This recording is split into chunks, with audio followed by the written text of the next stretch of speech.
Hello everyone, this is AndresRestart, and today we are talking about a lot of Nintendo Switch 2 news that has just dropped. And much of this news is thanks to the Q3 earnings release from Nintendo. They put out their Q&A, I have a translation, and there's some very interesting answers they put in their Q&A regarding Switch 2, and we're going to be getting into that. But then beyond that, Nintendo also provided an update on their big Nintendo Switch 2 Direct coming this April, and creator of both Kirby and Smash Bros, Masahiro Sakurai had an interesting response to this news. And so we're getting into all of that today. But before going forward, let me point out that I am aiming to reach 50,000 subscribers by the time the Switch 2 launches. So if you find yourself enjoying my content, I would appreciate it if you could subscribe and hit that notification bell. So this morning, I saw a notification on my phone that filled me with great surprise at first, because I saw it was coming directly from Nintendo of America, and it was about a Nintendo Direct. And so when I clicked on it, it was not about a Nintendo Direct happening in February, but rather a little bit more information about the big, exciting Nintendo Switch 2 Direct on April 2nd. And so this is what they said. Join us on April 2nd at 6 AM Pacific Time for Nintendo Direct Nintendo Switch 2, April 2nd, 2025, where we will share a closer look at Nintendo Switch 2. And so what's being said here is basically just that, yeah, it's still happening on April 2nd, that hasn't changed, but now we know about the exact time the show will start. 6 AM Pacific Time, 9 AM Eastern Time. I will definitely be there. I will be live streaming this, probably starting an hour beforehand for some pre-show. And what's really surprising about this is just how far in advance they are giving us information about this presentation. We are still a little bit less than 2 months now, but basically 2 months away. And what's interesting about this is that usually when Nintendo tells us about a presentation well in advance, it's because it's going to be a really big presentation. For example, the June Direct we got last year, they told us about a Direct coming around this time well in advance, and it was arguably one of the best Directs we've seen in a very long time. Or we talk about the Nintendo Switch 1 presentation in January of 2017. We knew about that in advance, and it was an incredible presentation. And so here we are, we got this announcement for a big Switch 2 Direct more than a couple of months in advance, and now we're getting an update on the timing of it, basically 2 months in advance. I think this kind of does hint that this Direct is going to be a very big deal, which should already be kind of obvious because it's the first big presentation about Nintendo's next generation. But some people have seen this announcement and are starting to think, oh, so that means there's no Direct in February about Switch 1. And I don't see why this announcement would really get in the way of that at all. Let's remind ourselves, we are still in the first week of February. Most Nintendo Directs when they've happened in February are not in the first week. So let's not start dooming and glooming yet. Personally, my expectation was never really for this week, as we talked about last week. I mentioned it as a possibility, sure, but I'm leaning more so in the direction of next week, and of course the week after is still a possibility. The last week of the month is where we'll likely get a Pokemon Present, so I would assume we won't get a Direct then. But the next couple weeks is likely where I think we'll hear about a Direct having to do with Switch 1. Will it be a partner, a mini, a general? That remains to be seen. But interestingly, we got a response from Masahiro Sakurai, the creator of Kirby and Smash Bros, in response to this news about the Direct, and all they said was, wow. So you might think this means nothing, and in truth, it might mean nothing. But it also might mean something. We know that Sakurai is hard at work at a new project. Could we see this project in the Nintendo Switch 2 Direct? Absolutely, and Sakurai could be very subtly hinting at that. There is never any guarantee that we will be hearing about Sakurai's next big project in this Direct. In fact, if we look at history, when we get those first initial presentations for big Nintendo consoles, usually Smash Bros is not there, it's announced a little bit later. So the thought of a new Smash Bros or just a new Sakurai project being at this Switch 2 Direct is very exciting. So let's say it's not Smash Bros. What if it's a new Kid Icarus entry? Or what if it's something else entirely different? What might that be? Sakurai is an absolute genius, so I'm sure whatever it is that they're working on is going to be absolute gold. And I'm just a little bit more excited at the possibility that Sakurai may be hinting at his involvement with this particular presentation. But now let's jump into the Q&A from Nintendo's earnings release. I'm not going to be reading every single question. I will have the Q&A linked in the description below. You'll have to do your own translation, but there are some interesting things that have been said here. So here for question 1.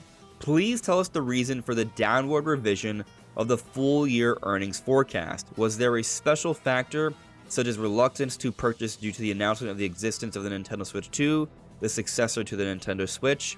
And I'm not going to read this whole thing here, but I'll say that yes, the Switch has had a forecast, and they've dropped it multiple times the last couple quarters.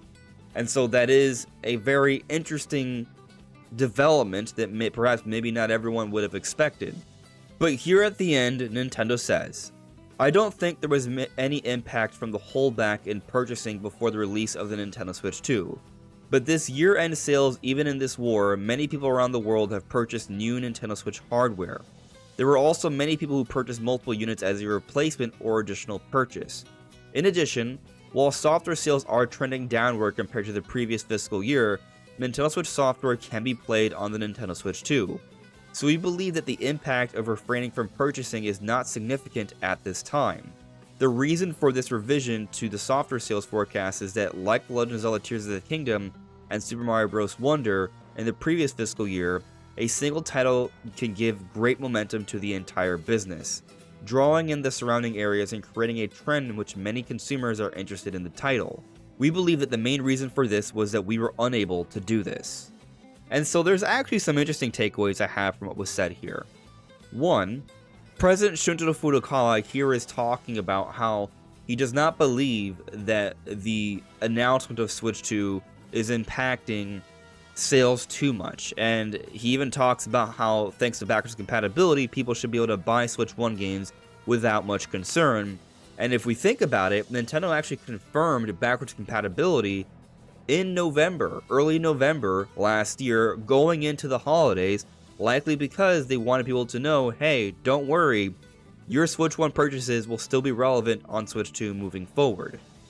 But my other takeaway here, and perhaps the bigger one, is that here Nintendo is acknowledging that the titles they released in 2024 did not have nearly the same impact as Tears of the Kingdom or Mario Bros. Wonder, and that's maybe the main reason why their software sales were not as strong. And so essentially Nintendo has admitted that the year of 2024, while it did have consistent releases, wasn't compelling enough software compared to prior years, which is understandable. The Switch 2 is coming out this year. 2024 was the last full year of Switch, and it was the 8th year of Switch. So in taking that into consideration, how long the Switch has been around, their performance is actually pretty impressive.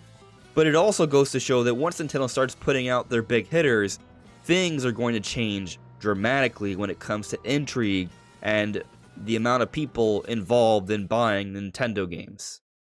Moving on to question 3. I would like to ask about Nintendo's thoughts on product pricing. Considering the current inflation and exchange rate situation, and the resulting pricing differences between Japan and overseas markets, has there been any change in your thinking about the price range that customers will find most attractive for Nintendo Switch and Nintendo Switch 2? So, what is Nintendo going to say about their plans for pricing? Let's see. In addition to the current inflation, we are aware that the exchange rate environment has changed significantly since the launch of Nintendo Switch in 2017. We also need to consider the affordable prices that consumers expect from Nintendo products. When considering the price of our products, we believe that it is necessary to consider these factors from multiple angles. At this time, we cannot disclose the specific price of Nintendo Switch 2, but we are considering it while taking various points into consideration. At this time, there are no plans to change the price of Nintendo Switch hardware. So the wording here is very curious. It seems like they already know the exact price for Nintendo Switch 2, which shouldn't be too surprising, but looking at the wording there, how they're taking into account the exchange rate environment and how things have changed significantly since 2017, but also that they're trying to keep in mind what people expect of Nintendo when it comes to affordable pricing. Where does that place the Switch 2? And in my opinion, that places the Switch 2 as a more expensive piece of hardware than they've ever released prior. So $350, that's not happening. $400 I think is probably the minimum the Switch 2 will cost, and I'm talking in USD, American dollars here, $399.99. And possibly higher, but when I also look at Nintendo talking about how they want to consider the affordable prices that their consumers expect from Nintendo, then I think that beyond $400 would maybe be going too far. As we've discussed in the past, when we take into account inflation, $400 USD is basically the equivalent to $300 USD back in 2017, the launch price for the OG Switch. So I'm still sticking with $400 here, but possibly $450 might be a possibility, because they're also saying there are no plans to change the price for Nintendo Switch hardware.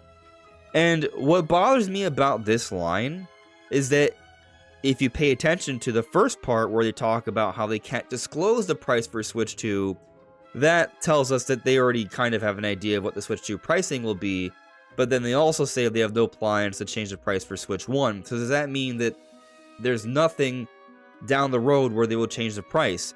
Could it be that the Switch 2 will come out when it comes out? I think maybe May, but let's say it comes out a little bit later. Whenever it does release, will the Switch still be the exact same price? And I think that would be a little bit of an issue. If the OLED's at $350, I don't see how they can get away with the Switch 2 being $400. That wouldn't really make much sense, there only being a $50 difference there.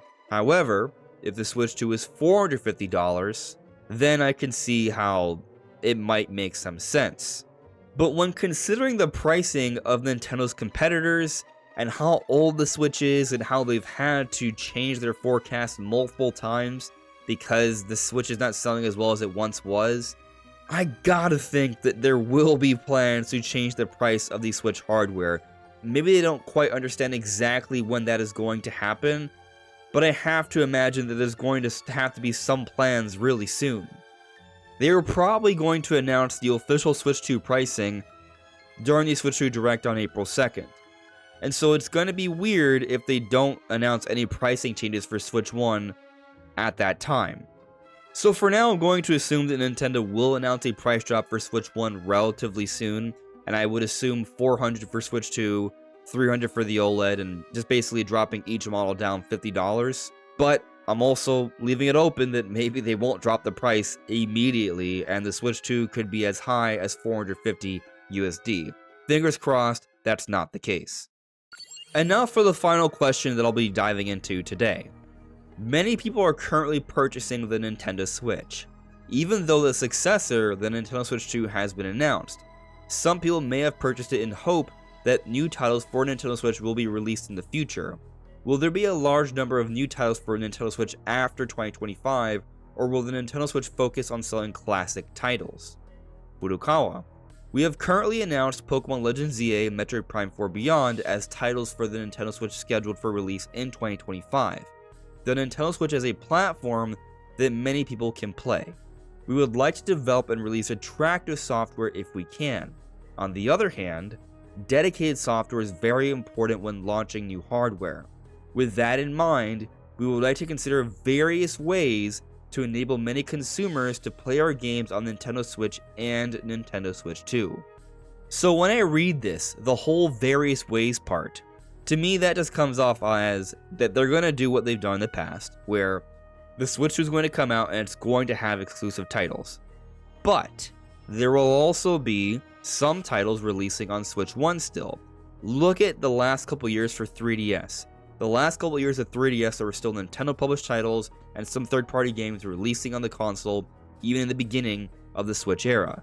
And so there will likely still be games like that coming out for Switch 1, and because of backwards compatibility, you can still play them on Switch 2. But then they also talk about Pokemon Legends ZA and Metroid Prime 4 Beyond. And I know some people are going to read this and think, oh, you see, Pokemon and Metroid are still Switch 1 titles. They were never not going to be Switch 1 titles. but the argument has been that there may be enhanced versions for these games. And I stand by that. When they talk about there being various ways, that means more than one. And so I think that there's likely going to be, yes, your typical late life Switch 1 titles, yes, your exclusive Switch 2 titles, but also some exciting titles that are playable on Switch 1 but have enhanced versions on Switch 2, such as Metroid Prime 4 Beyond and Pokemon Legends ZA. Yesterday I talked about how the sales numbers sort of suggest that Nintendo kind of needs to make both these games cross-generation titles. And I stand by it. I think both these games need to have some sort of enhancement on Switch 2. Is it just a patch? Is there a separate physical release? There's a lot of arguments to be had there, but I do think there are going to be actual cross-generation titles that have enhanced versions on Switch 2. But that's what I make of all this latest Nintendo Switch 2 news. What do you all think? Let me know in the comments below. This is AndresRestart. Thank you so much for listening and watching, and I'll see you all really soon. Take care. Bye.